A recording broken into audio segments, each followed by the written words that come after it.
Hey guys, what is going on? Carter here. Got another video for you. So I got a comment on one of my videos where I had mentioned that I will oftentimes remove small scratches from swords that I get just because, I don't know, I like things to look nice. And if I'm able to, I want to make that happen, and it's kind of fun.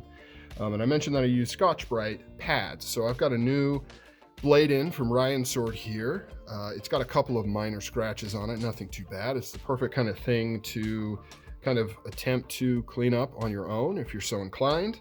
Otherwise, it's not a huge deal that you couldn't just overlook. But so here's a couple Scotch-Brite pads that I have. This one's a little more coarse, this one's a little more light. You don't have to use Scotch-Brite. They just tend to this one in particular tends to match the factory finish on a lot of swords just right out the bat. Not always. Kind of depends on what the finish is of the sword you're working on. So let's take a look at what we have. So you can see there's a very minor one right there. Very tiny. This is a microfiber cloth, by the way. There's one right here. Trying to get it on the camera. Hopefully you guys can see that. It's very minor. Just kind of grabs the light a little bit. And up here at the top, we're actually pretty good. I don't see anything here. And it seems like, just as a side note, when I do get scratches on blades, they tend to be around this area for some reason. So something, and I'm talking mainly about Chinese manufactured katana, but also European swords. Something about this area that must get exposed. Maybe they protect the rest of the blade, and then final assembly, this part's exposed and it tends to get scratches. So that's the worst one right there. On this side, there's actually, they kind of lead all the way up there, and then that's about it. So let's start with that one. I don't know how much of this video I'm gonna actually, I don't know, who knows, we'll see how it goes, because a lot of the times with these things, it's not as simple as, remove it real quick and then poof, it's gone. I might have to come in with some sandpaper, varying degrees, because you're trying to match that final finish. And a lot of the times you may think that you've got it. You're like, yeah, this Scotch-Brite should match that just fine, looking at the kind of the grain of it. But sometimes it's not quite right. Oftentimes what I have to do is, so I'm moving this in this grain, right? Because the finish on this blade is kind of a polished type Scotch-Brite finish, but you can see the grain. So you don't want to move this way.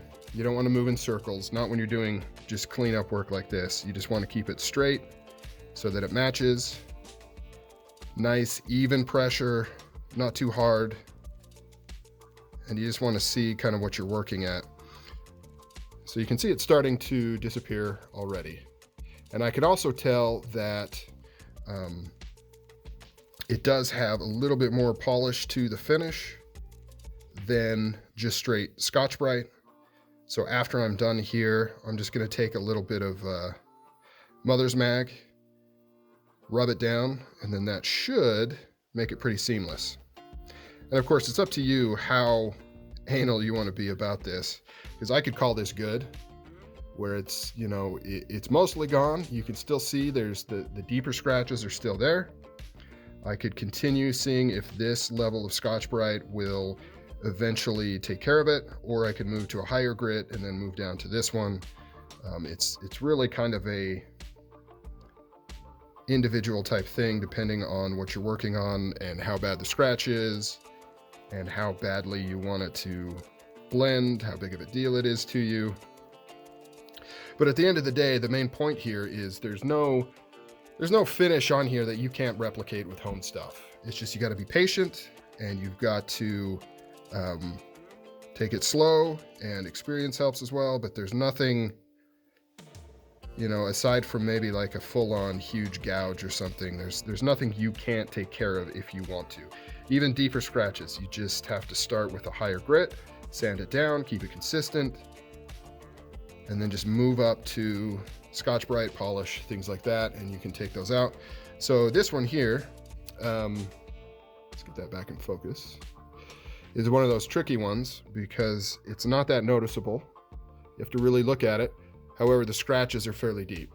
So you have to decide if it's worth it to kind of really get in there with some heavier duty stuff and move up in the grits, or if it's one of the things where you're like, you know what, not that big of a deal, I don't really care, because this is not scuffs, these are actual scratches.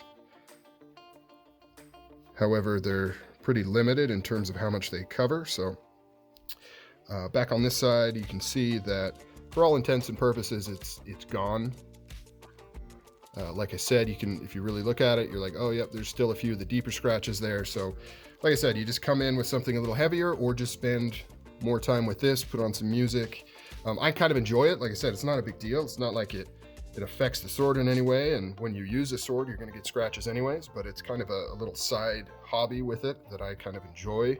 I also like taking maybe medieval swords that have a rougher finish on them, just out the factory, and they look fine, but maybe I want it to be a little cleaner, a little nicer. I want to polish it up a little bit, so I'll kind of pick up where they left off and move to a smaller grit. You know, it's kind of just a fun little side thing you can do with your knives and swords. Although you don't typically run into this kind of stuff in knives as much as you do in swords. They're obviously a lot bigger, harder to handle. They're more likely to get scuffed up as they're being passed around the factory and things like that. But like I said, this Ryan sword actually isn't that bad at all. And potentially I would have just left it, except that somebody had asked about doing this. So I thought, cool opportunity. I had the Tsuka off anyways, because I was doing some work to that. So cool.